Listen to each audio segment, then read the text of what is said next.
Cementerio, la última morada del ser humano. Cementerios del mundo.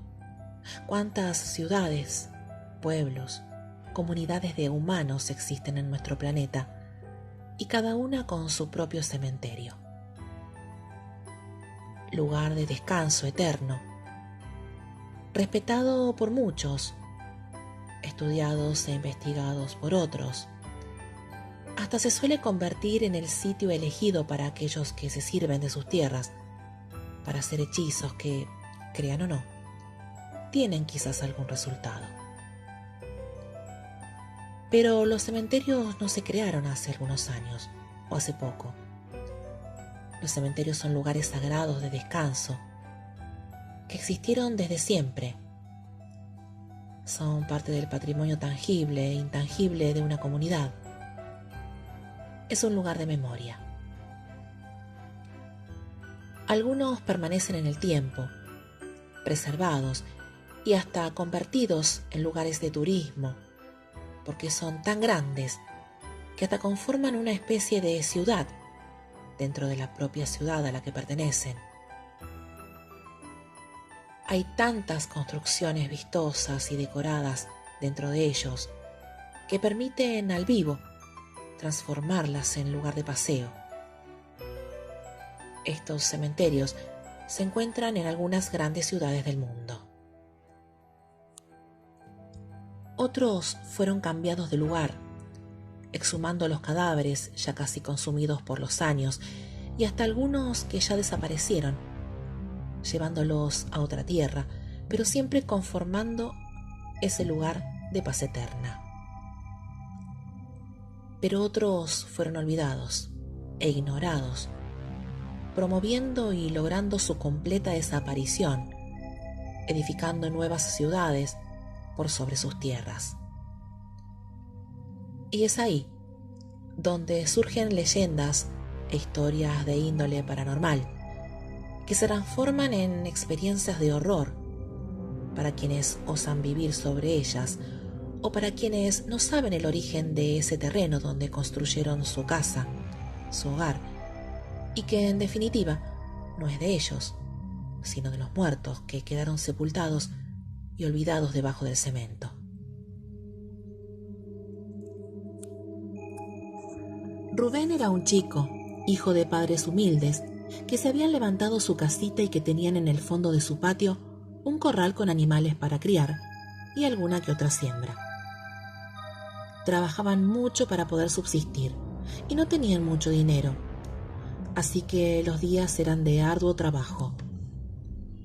Ya había muchos vecinos edificando los terrenos, eran muy grandes. Ellos ya habían terminado, pero otros eran más humildes y les costaba mucho más. El lugar era mágico. Muchos vecinos decían escuchar por las noches movimientos o ruidos extraños, que si bien eran atribuidos a las especies animales existentes en el lugar, también había alguno que decía que eran espíritus que penaban, pero eran los menos. Rubén también era uno de los que decía que las cosas que se escuchaban eran meramente ruidos de animalitos.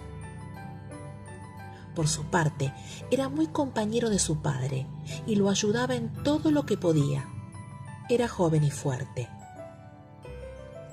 Un día, el padre decide hacer una lagunita artificial, un estanque, en el fondo de su terreno, que era muy grande.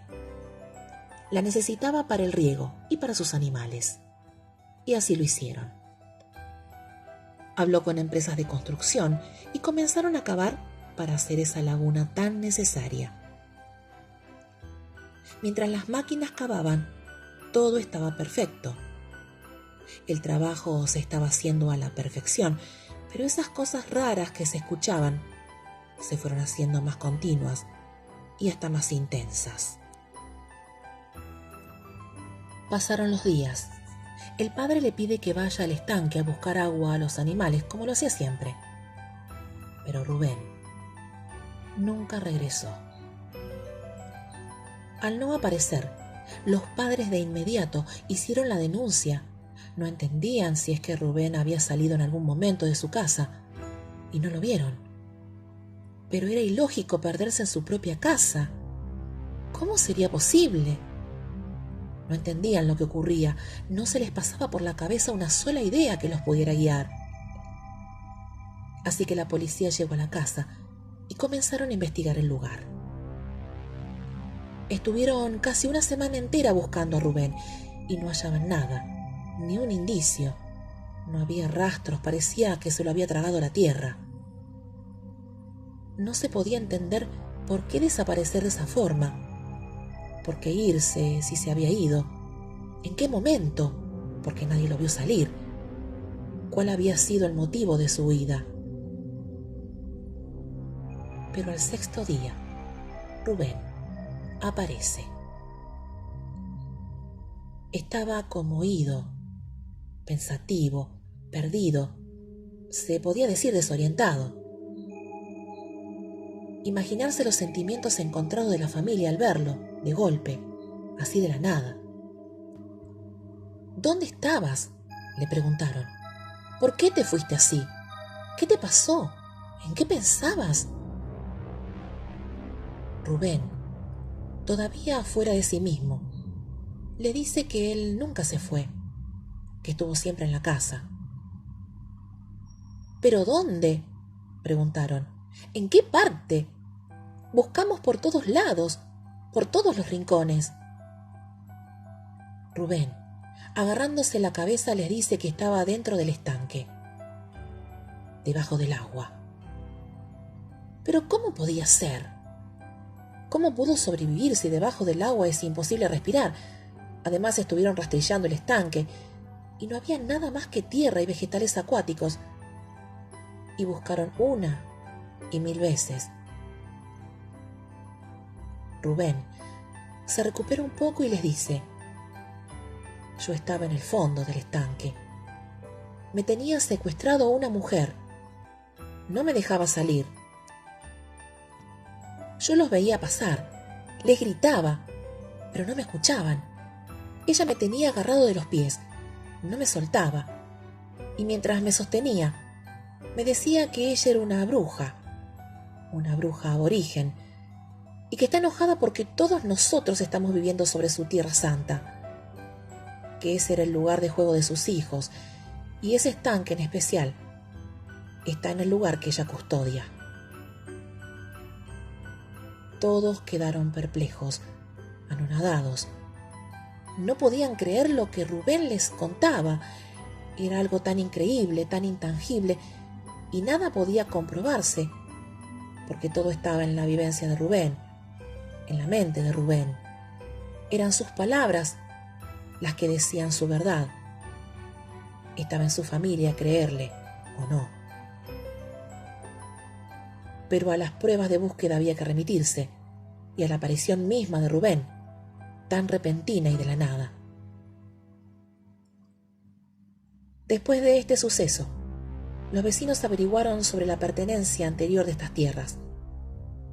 Fueron al municipio y con gran asombro se enteraron que pertenecían a un cementerio aborigen, que por el paso del tiempo había prácticamente desaparecido, y que debido a esto, el gobierno pidió remover las tierras y crear un espacio para edificar un nuevo barrio, porque allí ya no había más indicios de nada. Pero qué equivocados estaban.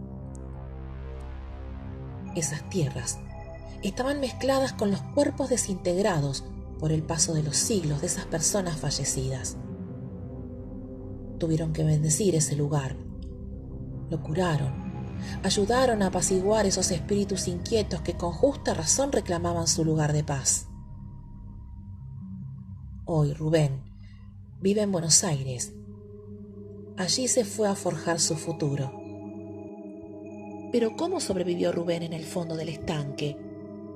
¿Este espíritu custodio lo habrá llevado a una dimensión paralela, en donde todavía esa comunidad aborigen sigue interactuando con la naturaleza?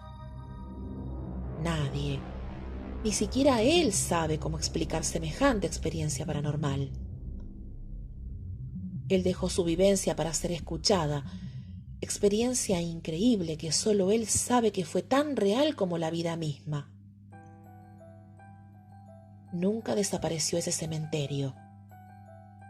Ese cementerio sigue estando en Misiones, pasando desapercibido, pero está ahí, esperando que sigan pasando los años o tal vez los siglos, solo que ahora el cemento los aprisiona, y eso no es bueno, porque a pesar de las bendiciones en el lugar, las almas siguen penando, porque ese es su sitio de descanso eterno.